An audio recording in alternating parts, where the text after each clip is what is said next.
নমস্কার, বিএনএ টিভিতে আপনাদের স্বাগত।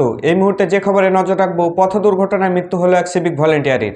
ডোমকল থেকে বহরমপুর ডিউটিতে যাবার পথে মোটর বাইক ও লোহার রড ভর্তি ইঞ্জিন চালিত ভ্যানের মুখোমুখি সংঘর্ষে মৃত্যু হয় সিভিক ভলেন্টিয়ারের। মঙ্গলবার মুর্শিদাবাদের ইসলামপুরে গোয়াস ফার্মের মাঠের ঘটনা।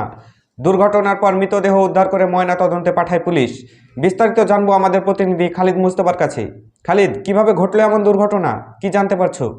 দেখো রিজওয়ান, আজকে একটি মর্মান্তিক পথ দুর্ঘটনা ঘটে গেল মুর্শিদাবাদ জেলার ইসলামপুর থানার গোয়াসের ফার্মের এলাকার কাছে।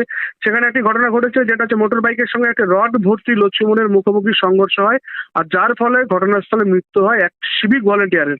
আর এই চাঞ্চল্যকর ঘটনাটি ঘটেছে তোমার আজ আনুমানিক দুপুর 12টা নাগাদ। আর সূত্র মারফত এটা জানা যাচ্ছে যে এই সিভিক ভলেন্টিয়ারের নাম রাহুল। তার বাড়ি ডোমকল থানার অন্তর্গত ধুলাউড়ি গ্রামে, এবং সে ডোমকল থানার সিভিক ভলেন্টিয়ার ছিলেন।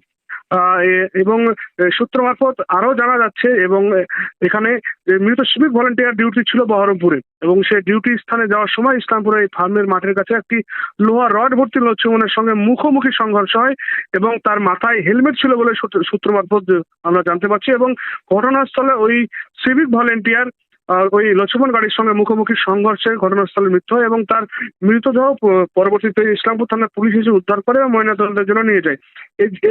এই দুর্ঘটনার পরে কিন্তু থেকে যাচ্ছে বেশ কিছু প্রশ্ন, এবং এক অংশের সিভিক কিন্তু ক্ষোভ প্রকাশ করছেন, যে তারা বলছেন যে তাদেরকে নিজের থানা থাকতেও তাদেরকে অনেক সময় বাইরের থানায়, প্রায় বাইরের থানা এলাকা থেকে প্রায় 30 থেকে 35 কিলোমিটার, কখনো 40-50 কিলোমিটার দূরে বাইরের থানাতেও কিন্তু তাদেরকে ডিউটির জন্য পাঠাতে হচ্ছে। সিভিক ভলেন্টিয়ারদের মনে কিন্তু ক্ষোভ প্রকাশ হচ্ছে, যদিও পুলিশ প্রশাসনের সূত্রে কিন্তু জানা যাচ্ছে যে এটা একটি ডিউটি মাফিক একটি প্রক্রিয়া, যার জন্য সিভিক ভলেন্টিয়ারদেরকে কিন্তু এক থানা থেকে অন্য থানায় যেতে হয় ডিউটির উদ্দেশ্যে।